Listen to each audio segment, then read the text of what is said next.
Oh, hi there. Thanks for showing up for your learning. Today we are going to be looking at parent functions.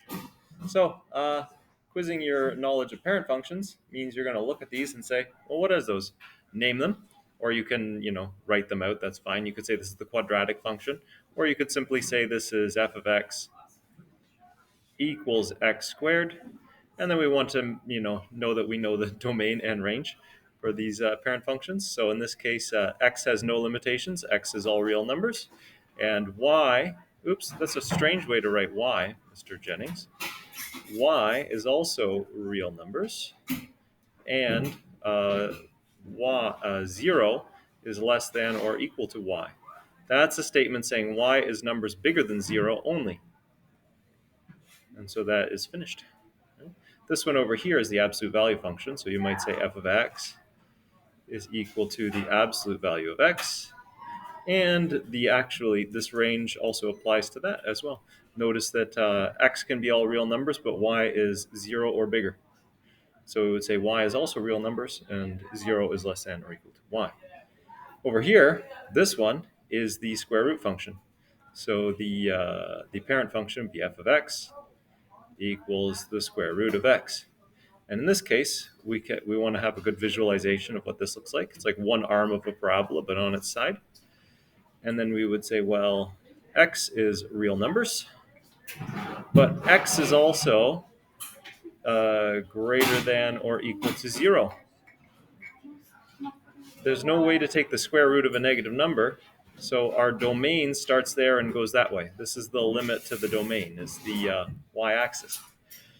And then it's actually the same for y. Y is also of the real numbers.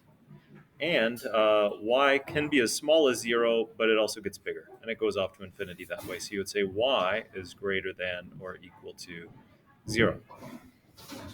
Cool. Now, over here, this one is a transformed function, just like this one is a transformed function. And we want to be able to recognize that its parent function is the reciprocal function. F of x is equal to 1 over x. Okay? And this one, we need a good visualization of this. It's very, very close to the y-axis, and then it comes down and then goes very, very close to the x-axis, going off to positive x infinity and positive y infinity.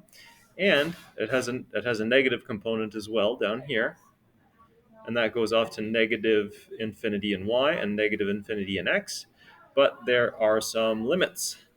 This function will never equal 0. We can never have an output that's 0, and we can never have an input that's 0. So we have these two lines called asymptotes. So we can say x is real numbers, and 0 is not equal to x,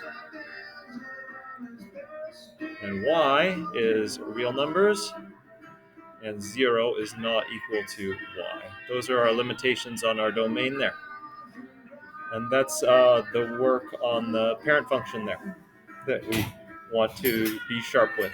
So go review your parent functions. You'll also want to review the tables of values that are convenient to use with the different parent functions. So the square root function or the reciprocal function. Of course, you can choose any values of x you want, provided they're within the domain.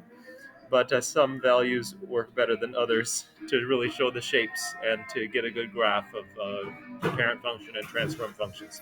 Any questions, send me an email. Otherwise, stay frosty, and thank you for showing up for your learning.